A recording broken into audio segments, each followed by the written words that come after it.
आप कहेंगे तो मैं प्रोग्राम बंद भी कर सकता हूं, कोई जरूरी नहीं है, जरूरी नहीं है, लेकिन वन बाय वन बिल्कुल। Thank you so much. जी जनाब। जी सतपाल सत्ती जी ने बहुत काम किए हैं। उन्ना हमारे को किसी ने पहले पूछा नहीं, ऊपर वाली जो राजनीति थी, आज उन्ना में कितना काम हुआ। ऊपर वाली राजनीति मतलब पहाड़ वाली। हाँ। आज हमारे सतपाल सत्ती जी ने इतना काम कराया है कि दुनिया देखती है, मुंह बोलते हैं। ये बस स्टैंड देखो, सचिवालय देखो, इनसे 5 काम पूछे, इनसे इनको 5 काम नहीं आएंगे। एमएलए के 5। राइट। मुझे जनाब, मैं आ रहा हूं। प्लीज रुको, प्लीज। मुझे ये कहा गया कि 5 सीटें हैं ऊना में 5 सीटें हैं, और जिसके पास 3 सीटें चली जाती हैं, सरकार वहां पे ऐसा कुछ है कि सरकार वही बना लेती। जैसे इस बार बीजेपी के पास 3 थी, इस बार बीजेपी के पास 3 थी, उससे पहले कांग्रेस के पास 3 थी। तो जिसके पास 3 सीटें इन 5 में चली जाती, कुछ ऐसा होता है कि सरकार वो बना लेती है। लेकिन इस बार हाजी अंदर आओ, आ जाओ, अरे यहीं आ जाओ। हाजी 5-0। क्या नाम है आपका? विजय राणा। हाजी आपका फैन हूं मैं। वो कैमरा नहीं हटा इनका। बाबूजी नमस्ते, कैसे हैं आप? सर ठीक सर हमारी समस्या ये है कि 2007 और 2017 में बीजेपी ने वायदा किया था। 2017 में? हाँ जी, 7 और 17 में जी, ये कॉर्पोरेट सेक्टर को पेंशन देंगे जी। आज तक हम पिछले 1 साल से इनके पीछे लगे हैं। हमारी बात न सीएम पेंशन नहीं, कोई पेंशन नहीं सर। ये तो बूढ़े साल सब बैठे हम सारे। हाँ। हमें कोई पेंशन नहीं सर। हाँ, मुझे मालूम है कि पेंशन का एक बड़ा मुद्दा कॉर्पोरेट सेक्टर को पेंशन नहीं सर। कॉर्पोरेट सेक्टर को बहुत बड़ा मुद्दा है। बाबूजी कुछ कहना चाहते हैं आप? इन्हीं को सपोर्ट करना चाहूंगा। इन्हीं को सपोर्ट करना चाहेंगे पेंशन के मुद्दे पे, बड़ा मुद्दा है। जी हाँ जी। एक मिनट को भाई, एक मिनट, आवाज मुझे मुद्दा नहीं समझ में आता है। जी जी। अब ऐसे है ना, बुजुर्गों ने ये पेंशन खत्म कर दिया, अपनी 3 बार बने ता, ये 4 बार बने ता, पेंशन नहीं पेंशन।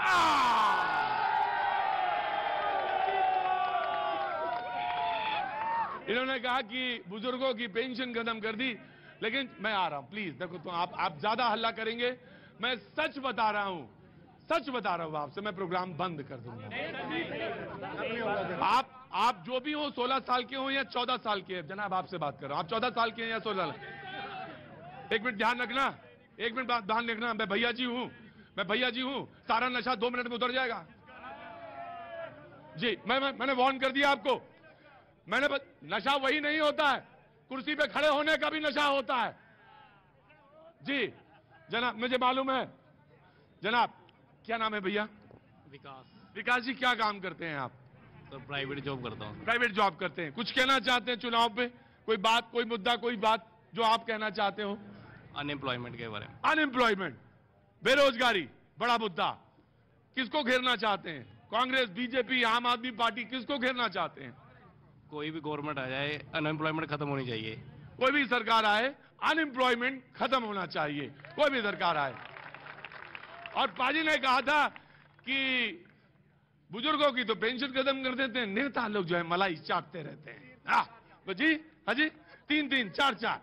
मैं बिल्कुल, ये बड़ा मुद्दा है। जी जनाब आ रहा हूं, पहले इधर बात करूंगा। जी जनाब।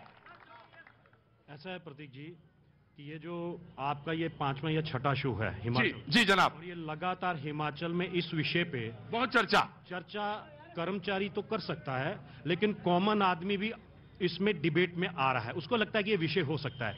लेकिन मैं इस पे थोड़ा सा, मैं ये कहूं कि 2003 में ये हुआ वो हुआ, मैं उस विषय पे नहीं जाऊंगा। वो लंबी चौड़ी 5-6 डिबेटेबल में आ गया।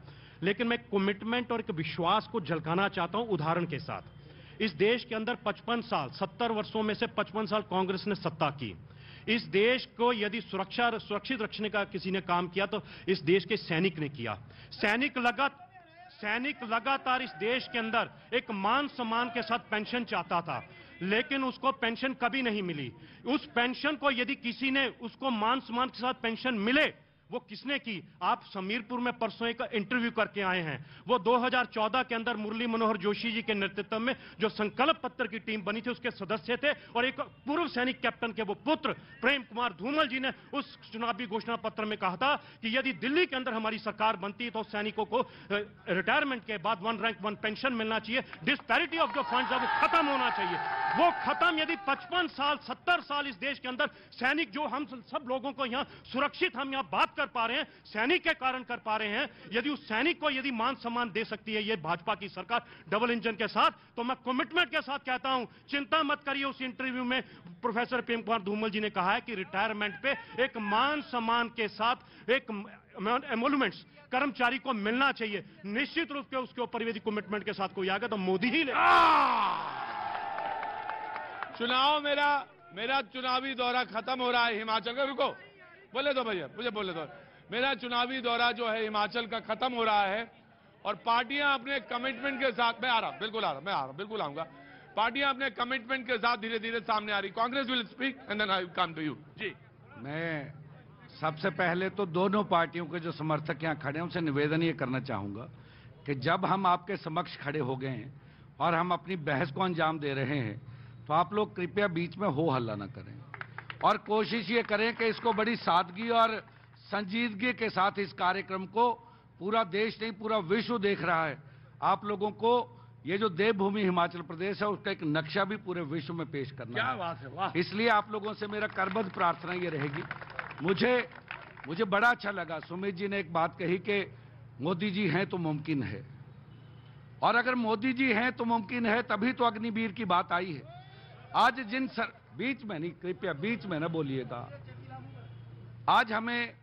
आज हमारे सैनिक, हमारे बेरोजगार युवा आज अग्निवीर बनने जा रहे हैं। और क्या इस देश में सरहदों की रक्षा करने वाले, जिन्होंने इस देश को आजादी के बाद से लेकर आज दिन तक इस देश की एकता और अखंडता को बचाए रखा, क्या आज वो सैनिक अग्निवीर बनने जा रहे हैं? और अग्निवीर भी वो जो 4 साल के लिए जाएंगे और वापस घर आएंगे। क्या हमारी सरकारें, क्योंकि हम लोग सोशल वेलफेयर स्टेट है हिंदुस्तान और इंडिया जो सेकुलर स्टेट है, क्या उसमें हम लोगों को ऐसे फैसले, एक तरफ हम महंगाई की मार से जूझ रहे हैं, दूसरी तरफ हम लोग बेरोजगारी की मार से जूझ रहे हैं, और आज ऐसे फैसले किए जा रहे हैं, कभी किसान आंदोलन, कभी अग्निवीर आंदोलन। अगर इससे हिंदुस्तान चलता है तो मैं ये समझता हूं कि मोदी जी बहुत देरी आपने कर दी। आप उससे 10 साल पहले आते तो आज ये देश गिरवी रखा जाता। आया बीजेपी विल रिस्पॉन्ड। जी जनाब, क्या नाम है आपका? लवनीश। कहाँ यहीं रहते हैं? ऊना में? सर ऊना में रहते हैं। क्या काम करते हैं साहब? दुकानदार हूँ, छोटा सा दुकानदार हूँ। दुकान कौन सी है आपकी? सर मेरी अपनी हलवाई की दुकान है। हलवाई की दुकान है। अंदर आइए, रसीले आदमी हैं आप, अंदर आइए। ऊना में